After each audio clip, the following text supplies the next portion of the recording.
2019च्या विधानसभा निवडणुकीमध्ये आमदार ऋतुराज दादांनी याच आमच्या गावच्या तरुणांना एक वचन दिलं होतं की गावातील जास्तीत जास्त तरुणांना नोकऱ्या देईन, जास्तीत जास्त तरुणांना रोजगार देईन। पण आज खऱ्या अर्थाने किती तरुणांना रोजगार आणि किती तरुणांना नोकऱ्या मिळाल्या हे पाहणं गरजेचं आहे। आज आपला हा दक्षिणचा मतदारसंघ 3 MIDC ना जोडून आहे। त्यामध्ये मग कागलची 5 स्टार MIDC असेल, शिरोली MIDC असेल, गोकुळ शिरगाव MIDC असेल। यामध्ये किती नवीन उद्योग आणण्याचा प्रयत्न हे आमदार साहेबांनी केला आज पाहणं गरजेचं आहे। झालेलं या ठिकाणी उपस्थित सर्व मान्यवर आणि तसेच या ठिकाणी जमलेल्या सर्व बंधू भगिनींना माझा सर्वप्रथम नमस्कार। 2024ची विधानसभा निवडणूक अंतिम टप्प्यात येऊन पोहोचली आहे। सर्वत्र याच विधानसभेचं बिगुल माजले। पण आता कोणत्याही थापांना बळी न पडता, कोणत्याही अपवादांना बळी न पडता आपण कोणाला मत करायचं हे ठरलंय। कारण दक्षिणचं वारं आता फिरलंय, कारण दक्षिणचं वारं आता फिरलंय। आज जर पाहायला गेलं तर माझ्या मनामध्ये एक प्रश्न निर्माण होतो की अरे खरंच कोल्हापूरचा सर्वांगीण विकास झाला का? तर याचं उत्तर दुर्दैवानं नाही असं द्यावं लागेल। कारण आज जर आपण झालेली कोल्हापूरची दुरावस्था पाहायला गेलो तर आज आपण कोल्हापूरच्या रस्त्यांवर गेलो तर खड्ड्यामध्ये रस्ते आहेत की रस्त्यामध्ये खड्डे आहेत हे आज आम्हाला समजत नाही, हे आज आम्हाला समजत नाही। गेली 15 वर्ष महानगरपालिकेवर यांची सत्ता असून सुद्धा रस्त्याकडेचे कचऱ्याचे ढीग हे दिवसोंदिवस वाढतच चालले आहेत। मोकाट फिरणारे कुत्रे रोज एकाचा चावा घेत आहेत। थोडासा पाऊस झाला की नाल्यातील पाणी रस्त्यावर येऊन रस्तेच गायब होत आहेत। आणि यासारख्या समस्यांना जर आळा घालायचा असेल आणि यासारख्या प्रश्नांना जर आळा घालायचा असेल तर या विधानसभेला कमळ या चिन्हासमोरील बटन दाबून आदरणीय अमल महाडिक साहेबांना विजय करून द्यावा लागेल। 2019च्या विधानसभा निवडणुकीमध्ये आमदार ऋतुराज दादांनी याच आमच्या गावच्या तरुणांना एक वचन दिलं होतं की गावातील जास्तीत जास्त तरुणांना नोकऱ्या देईन, जास्तीत जास्त तरुणांना रोजगार देईन। पण आज खऱ्या अर्थाने किती तरुणांना रोजगार आणि किती तरुणांना नोकऱ्या मिळाल्या हे पाहणं गरजेचं आहे। आज आपला हा दक्षिणचा मतदारसंघ 3 MIDC ना जोडून आहे। त्यामध्ये मग कागलची 5 स्टार MIDC असेल, शिरोली MIDC असेल, गोकुळ शिरगाव MIDC असेल। यामध्ये किती नवीन उद्योग आणण्याचा प्रयत्न हे आमदार साहेबांनी केला आज पाहणं गरजेचं आहे।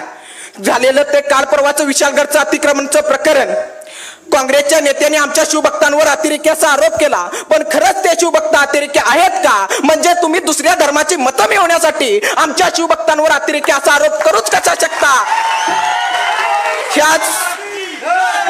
ह्याच खऱ्या अर्थानं पाहणं गरजेचं आहे।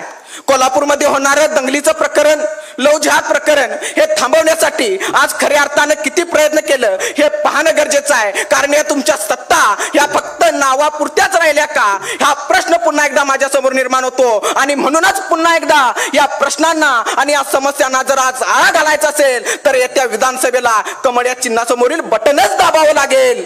मित्र हो, आज जर पाहायला गेलं तर खऱ्या अर्थाने सूर्य उगवायला लागल्या की आपण त्याला नमस्कार करतो, पण तो सूर्य ज्यावेळी मावळायला लागतो ते आपण त्याच्याकडे डुंकून सुद्धा पाहत नाही। या पाठीमागचं कारणच की ज्यावेळी सूर्य मावळत असतो त्यावेळी तो अंधकारामध्ये बुडत असतो आणि ज्यावेळी सूर्य उगवत असतो त्यावेळी तो अंधकाराला छेदून बाहेर येत असतो। असंच आपल्या आयुष्यातील अनेक संकटांना छेदून बाहेर पडलेलं नेतृत्व, कर्तृत्व आणि सामान्यातील सामान्य व्यक्तिमत्व म्हणजेच आदरणीय अमल महाडिक साहेब। काही माणसं स्वप्नात रमतात, काही माणसं संकटांशी सामना करतात, पण यशस्वी तेच होतात जे प्रयत्न आणि हिमतीच्या जोरावर आपली स्वप्ने सत्यात उतरवतात। याच काव्यपंथींवर विश्वास ठेवून सदैव जनतेच्या सेवेसाठी तत्पर असलेले व्यक्तिमत्व म्हणजेच आदरणीय अमल महाडिक साहेब। मित्र हो, हातामध्ये सत्ता नसताना सुद्धा कोल्हापूरची विकास कामे त्यांच्याकडून कधी थांबली नाहीत आणि थांबणारी अनेक विकास कामे ही महाडिक साहेबांनी केलीत। मग त्यामध्ये त्यांनी कोणताही भाग पाहिला नाही, कोणताही गाव पाहिला नाही, कोणतीही जात पाहिली नाही का कोणताही धर्म पाहिला नाही। सर्वांना न्याय, विकास आणि पाठिंबा देण्याचं काम हे आदरणीय अमल महाडिक साहेबांनी केलं। आज कोणाला सांगावं लागत नाही अमल महाडिक साहेब कोण आहेत, आज कोणाला बोलावं लागत नाही भाजपच्या सरकारनं काय केलं। कारण ज्यावेळी अमल महाडिक साहेबांची गाडी ज्या गावामध्ये जाते त्यावेळी त्या गावातलं बारकं पोरगं सुद्धा धावत जाऊन आपल्या आजीला सांगतं की आजी ज्या भाजप सरकारमुळे तुला एसटीचा प्रवास मोफत झाला त्या भाजप सरकारचे उमेदवार आदरणीय अमल महाडिक साहेब आज आपल्या गावामध्ये आलेत। ते पोरग तसंच उठतं, धावत धावत आपल्या आईकडे जातं, आईला सांगतं की आई ज्या भाजप सरकारमुळं तुला महिन्याला 1500 रुपये मिळतात आणि त्यामध्ये सुद्धा आता वाढ होणार आहे आणि त्यामुळे आपल्या घर खर्चाला हातभार लागतो. त्या भाजपचे उमेदवार आदरणीय अमल महाडिक साहेब आज आपल्या गावामध्ये आले आहेत. ते पोरग तसंच उठतं, धावत धावत आपल्या शेतकरी बापाकडे जातं, शेतकरी बापाला सांगतं की बाबा आपल्या शेतातील विहिरीवरील वीज पंपांची वीज ज्यांच्यामुळे माफ झाली त्या भाजप सरकारमुळे माफ झाली, त्या भाजपचे उमेदवार आदरणीय अमल महाडिक साहेब आपल्या गावामध्ये आले आहेत. यावरून अमल महाडिक साहेबांची ताकद आणि आपल्या महायुतीची शक्ती दिसून येते. ना नावासाठी ना मोठेपणासाठी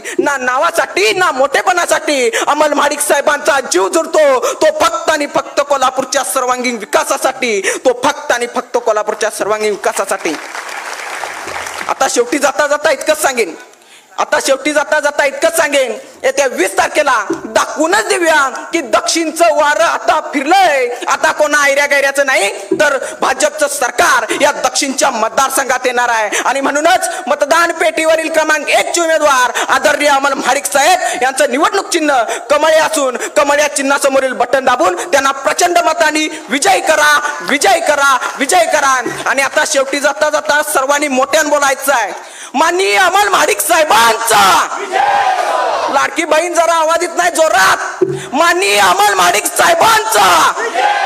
धन्यवाद.